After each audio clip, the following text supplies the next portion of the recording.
Hello, dear children. How are you? I hope you are hale and hearty. And today, in this video, we are going to discuss the summary and question answers of Chapter 5 in your books Flamingo. The title of the chapter is Indigo and it is written by Louis Fisher. बच्चों, इस chapter की detailed explanation word by word, line by line मैंने already उसका video upload कर दिया है और मैं डिस्क्रिप्शन बॉक्स में उसका लिंक डाल दूंगी। आप पहले ज़रूर उस वीडियो को देख लें ताकि आपको समरी और क्वेश्चन आंसर्स बहुत अच्छे से समझ में आ जाएं। So in this particular video we are going to discuss summary and only the question answers. So without any delay let us start.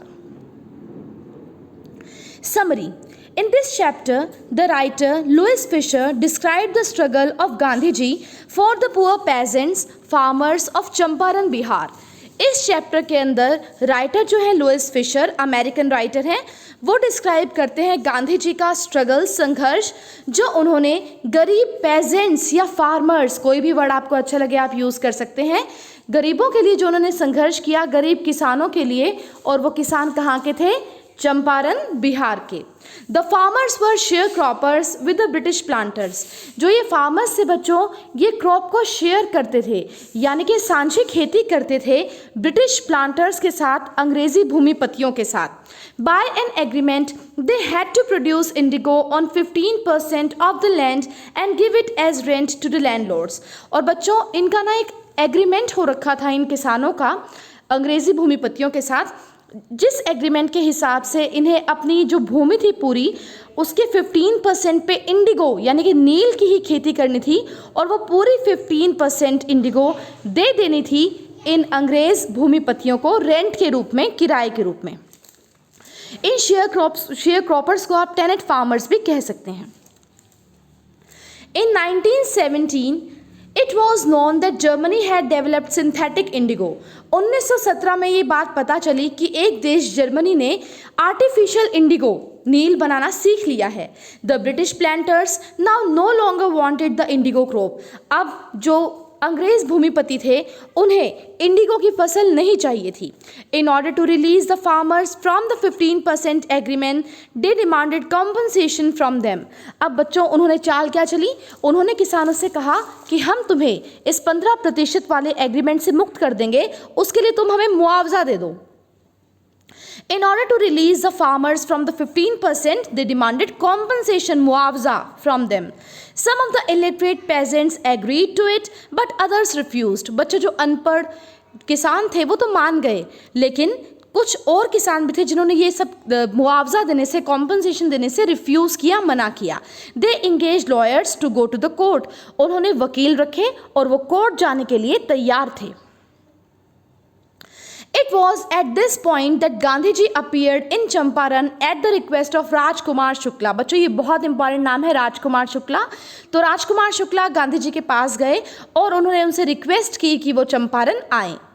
Shukla was a poor peasant. जो शुक्ला थे वो एक गरीब किसान थे। ये question most of the time आता है, हुआ शुक्ला, राजकुमार शुक्ला, और वो रेजोल्यूट क्यों थे? तो आप इसका आंसर यहाँ से भी लिख सकते हैं समरी से ही। He was very resolute. Resolute means he was full of determination, दृढ़ निश्चय वाले थे। He wanted to take Gandhi ji to Champaran, but Gandhi ji was busy at that time. वो लेके तो जाना चाहते थे गांधी जी को चंपारण, बिहार के अंदर, लेकिन उस समय गांधी जी बहुत व्यस्त थे। But Shukla never left his side, he followed him wherever he went. लेकिन शुक्ला ने उनका साथ नहीं छोड़ा, जहाँ जहाँ गांधी जी गए वो भी उनके पीछे पीछे गए, इसलिए वो दृढ़ निश्चय वाले थे, रेजोल्यूट थे। At last Gandhi ji had to find time to go with him. और अंत में गांधी जी ने भी समय निकाला और वो गए शुक्ला के साथ Champaran, Bihar.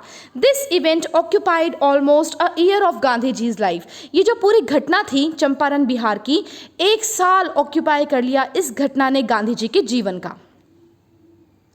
The landlords, after the efforts of Gandhi ji, agreed to make refund to the farmers. अब लैंडलॉर्ड्स ने, गांधी जी ने बहुत ज़्यादा प्रयास किए बच्चों, वो सारे प्रयास आपको डिटेल्ड एक्सप्लेनेशन में ही मिलेंगे, तो वहाँ पर आप जाके ज़रूर देख लें। तो गांधी जी ने बहुत सारे प्रयास किए, बहुत ज़्यादा एफर्ट्स लगाए और फाइनली जो लैंडलॉर्ड्स थे, भूमिपति थे, वो मान गए कि वो रिफंड देंगे फार्मर्स को, वापस कुछ पैसा दे देंगे। Gandhi ji asked for only 50% refund, Gandhi ji ने कहा 50% ही वापस कर दो। But the landlords offered to pay only 25%, लेकिन भूमिपतियों ने कहा हम 50 नहीं देंगे, हम तो केवल 25% ही देंगे वापस। Gandhi ji prove too wise for them, he at once ended the deadlock by accepting what the planters wanted. Gandhi ji बच्चों बहुत ज़्यादा बुद्धिमान थे, वाइज थे, इसलिए उन्होंने जो डेडलॉक आ रही थी, जो अड़चन आ रही थी रास्ते के अंदर इस रिफंड के होने में, वो मान गए कि ठीक है 25% आप देना चाहते हो, आप 25% दो। The peasants gained courage. They felt that they had rights and also defender of their rights. और इस घटना से जो गरीब किसान थे उनके अंदर साहस का प्रचार प्रसार हुआ और उन्हें लगा कि उनके पास भी राइट्स हैं, अधिकार है, और डिफेंडर ऑफ देयर राइट्स, उन राइट्स की रक्षा करने वाले रक्षक भी हैं, जैसे Mahatma Gandhi. Gandhi ji also did a lot for the health and hygiene of the poor peasants. बच्चों पॉलिटिकल सिनेरियो से, इकोनॉमिकल सिनेरियो से ऊपर उठकर भी गांधी जी देखते थे। गांधी जी ने चंपारण बिहार में हेल्थ और हाइजीन कंडीशंस को भी इम्प्रूव किया। In Gandhi ji struggle of Champaran, self reliance, Indian independence and help to share croppers were bound all together. Gandhi ji के इस संघर्ष में जो उन्होंने चंपारण में किया, उसमें सेल्फ रिलायंस, आत्मनिर्भरता, इंडियन इंडिपेंडेंस, भारतीय स्वतंत्रता, and help to the sharecroppers, सांझी खेती करने वाले मजदूरों की हेल्प, सभी कुछ एक दूसरे के साथ जुड़े हुए थे। तो बच्चों ये हो गई हमारी बिल्कुल शॉर्ट में इसकी summary. Now let us move towards the questions and the answers. Question number 1, most important one, why is Rajkumar Shukla described as being resolute. Rajkumar Shukla को रेजोल्यूट, दृढ़ निश्चयी क्यों कहा गया है? बच्चों समरी से भी आप वो सेम लाइंस लिख सकते हैं जहां मैंने आपको पॉइंट आउट किया था, या फिर ये भी लिख सकते हैं, Rajkumar Shukla was described as being resolute because he was determined to take Gandhi ji to Champaran. वो काफ़ी दृढ़ निश्चयी था कि वो गांधी जी को चंपारण लेकर ही जाएगा। His purpose was to champion the cause of the poor share croppers in Champaran. वो चाहता था कि गांधी जी मदद करें जो शेयर क्रॉपर्स हैं उनकी दयनीय स्थिति को सुधारने में, वहाँ पर जाकर उनके मसीहा बने। Shukla was also accompanied him everywhere and followed him to the ashram. वो हर जगह उनके पीछे पीछे गया, फॉलो किया, जब तक कि गांधी जी ने कोई डेट फिक्स नहीं कर दी चंपारण आने की। Question number 2, why do you think the servants thought Gandhi to be another peasant. बच्चों जब राजेंद्र प्रसाद के घर गांधी जी गए थे तो उनके राजेंद्र प्रसाद के सर्वेंट्स, नौकरों ने सोचा ये गांधी जी भी कोई एक किसान ही है। क्यों सोचा? Shukla led Gandhi to Rajendra Prasad house. Shukla लेके गए थे गांधी जी को राजेंद्र प्रसाद के घर में। The servants knew Shukla was a poor योमैन।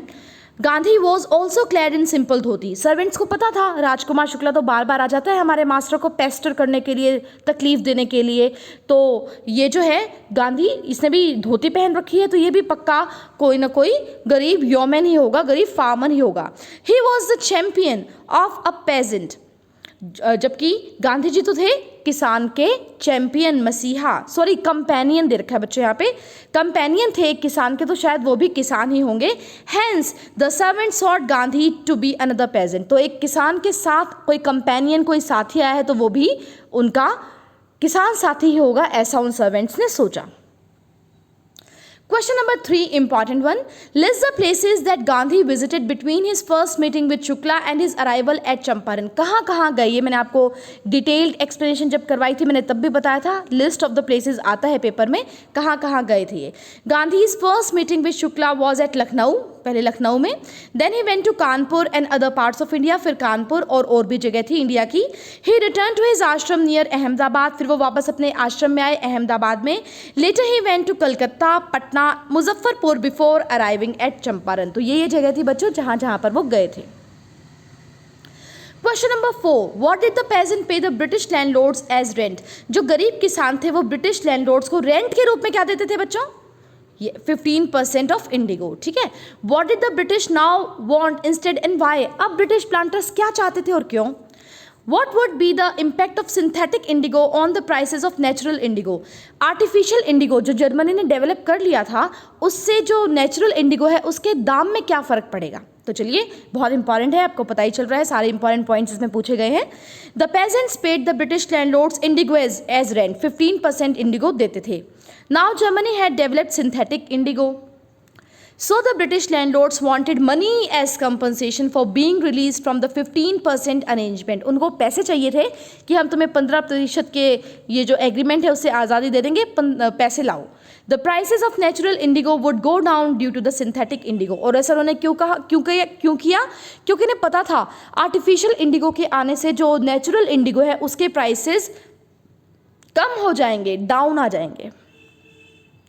Question number 5.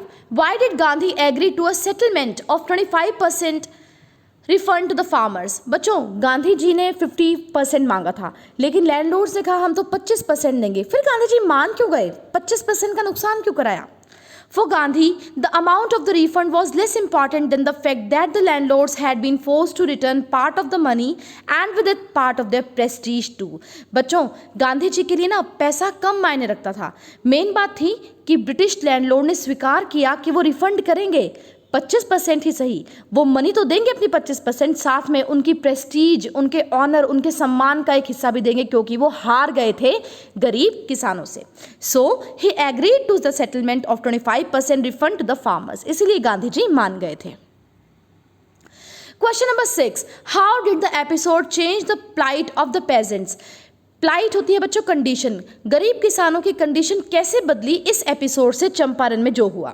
The pageants were saved from spending time and money on court cases. सबसे पहले तो गरीब किसानों के पैसे और समय बचा, क्योंकि वो कोर्ट में जाते थे बार बार. After some years the British planters gave up control of their estates. और कुछ समय बाद ब्रिटिश प्लांटर्स ने बच्चों अपनी भूमि को छोड़ दिया, गेव अप कर दिया, त्याग दिया. These now reverted to the peasants. और वो किसानों को ही दे दी गई. Indigo sharecropping disappeared. और ये जो हो रही थी शेयर क्रॉपिंग इंडिगो की, नील की, वो बिल्कुल डिसअपियर हो गई, वैनिश हो गई, गायब हो गई. Question number 7. How was Gandhi ji able to influence the lawyers at Champaran? Champaran के अंदर लॉयर्स को प्रभावित कैसे किया गांधी जी ने? Gandhi ji chided the lawyers for overcharging the poor peasants. Gandhi ji ने सबसे पहले तो डांट लगाई वकीलों को कि तुम बहुत ज़्यादा फीस ले रहे हो बेचारे गरीब किसानों से. When the peasants were so poor and crushed, it was inhuman to charge heavy fees from them. बेचारे जो गरीब किसान हैं वो गरीब भी हैं, दबे हुए भी हैं, कुचले हुए भी हैं, और ये बहुत अमानवीय बात है कि ये जो लॉयर्स हैं वो हैवी फीस उनसे ले रहे हैं. Gandhi ji selfless service and devotion to the cause of the peasants put the lawyers to shame. अब गांधी जी बिल्कुल निष्काम भाव से उन गरीबों की सेवा करने के लिए आए थे, वहाँ पर उनकी मदद करने के लिए आए थे. तो ये जो लॉयर्स है वो सोचते हैं हम तो आसपास के गांवों से ही है और हमने तो इतनी फीस भी ली है इनसे, तो हमें भी गांधी जी के पच्चीनों पर चलना चाहिए और गरीब किसानों की मदद करनी चाहिए. तो इस तरह से गांधी जी ने इन्फ्लुएंस किया था लॉयर्स को. तुम कह सकते हो अपने खुद के एग्जाम्पल से ही उनको इन्फ्लुएंस किया. Question number 8, important one. Why do you think Gandhi considered the Champaran episode to be a turning point in his life? बदल गई जिंदगी, बहुत मेजर इवेंट था जो चंपारण में हुआ. गांधी जी ऐसा मानते हैं. क्यों मानते हैं? Gandhi considered the Champaran episode to be a turning point in his life because he realized that civil disobedience, savinay avagya, civil disobedience, which had triumphed for the first time, could go a long way in the freedom struggle. उन्हें बच्चों एक नया हथियार मिल गया था, सविनय अवज्ञा. मतलब विनय के साथ पोलाइटली आज्ञा का उल्लंघन करना. देखो उनको दिया गया था, अगर आपने पूरा चैप्टर मेरे साथ पढ़ लिया है तो उन्हें ऑर्डर कर दिया गया था कि तुम यहाँ से छोड़कर तुरंत चले जाओ, immediately you have to leave Champaran. But उन्होंने रिसीट लिखकर मना कर दिया था, डिसओबे कर दिया था कानून का. तो कहते हैं कि सिविल डिसओबीडियंस, सविनय, विनय के साथ अवज्ञा, आज्ञा का पालन न करना एक बड़ा हथियार होने वाला है हमारे देश को स्वतंत्रता प्राप्त कराने के लिए. और बच्चों वो बना भी आगे जाकर बहुत ही बढ़िया हथियार. Moreover, he had succeeded in making the peasants aware of their rights and becoming confident. उन्होंने गरीब किसानों को ये अनुभव कराया कि उनके पास भी अधिकार है और अधिकारों की रक्षा करने वाले रक्षक भी उपलब्ध हैं, और उन्हें कॉन्फिडेंस मिला, करेज मिली, साहस मिला. This success thus proved the effectiveness of Gandhi's method of non-violence and non-cooperation. और इस तरह से ये जो सक्सेसफुल काम हुआ था चंपारण के अंदर, उसकी इफेक्टिवनेस से जो गांधी जी का तरीका था नॉन वायलेंस का, अहिंसा का, और नॉन कोऑपरेशन का, सहयोग न देने का, असहयोग का, वो कारगर रहा. और ये तीनों ही चीज़ें, non violence, non cooperation and civil disobedience, आगे चलकर हमारे स्वतंत्रता के संग्राम के अंदर भी हमारा उन्होंने बहुत मदद की. So बच्चों, with this we have completed the summary and all important question and answers of chapter 5 Indigo. I hope you have liked the video. अच्छा लगे तो लाइक ज़रूर कीजिएगा एंड डिटेल्ड एक्सप्लेनेशन देखनी मत भूलिएगा. मैंने डिस्क्रिप्शन बॉक्स में लिंक डाल दिया है. Thank you so much for watching. This presentation was made by Pooja Sharma, lecturer in English, government senior secondary school Parnala, block Bahadurgarh, district Jhajjar. Thank you so much children. See you in next video.